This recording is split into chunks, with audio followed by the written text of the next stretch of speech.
play therapy here at Mommies in Need. So Mommies in Need uses our play therapy program for lots of different reasons. I'm just going to talk about a couple today. So what we know from the families that have come in as well as from research is that families, whenever they go through a medical crisis or a medical diagnosis, that diagnosis affects the entire family. And so we're able to provide individual play therapy services for the children of parents who are going through a medical crisis.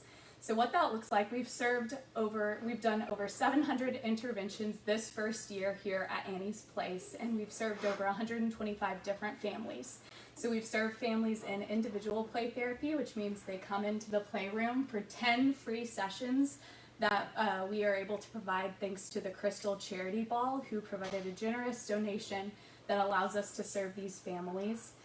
They come in to do child-centered play therapy, which is a research-based child counseling with me for 10 sessions, and they can work through different things that have come up since their parents have been diagnosed. Some kids really internalize those feelings and so are withdrawing from the family, are really worried about mom or dad who's in the hospital. Some kids become really aggressive with siblings or at school, or are misbehaving at school and are able to come in and work through those different feelings as well. Another way that we provide services through play therapy is parenting. So parenting, we start with the basics.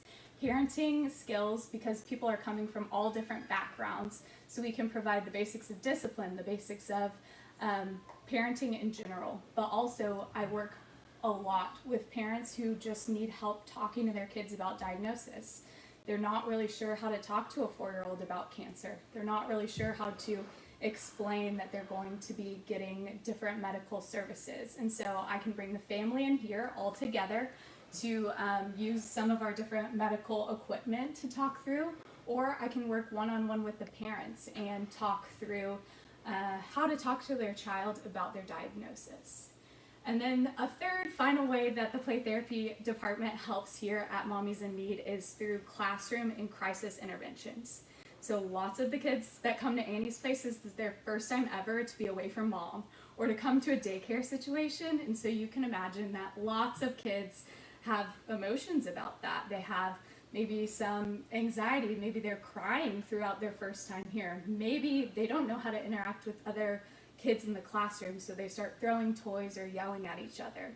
I am able to come into the classroom and work with the teachers to help calm down that situation, and if need be, if they're really escalated, bring them into the play therapy room to calm down and work through those feelings and kind of be a very safe person that they can have as a support while they're here at Annie's Place. And so that's a few ways that the play therapy department has helped serve Mommies in Need this year for our first year open at Annie's Place.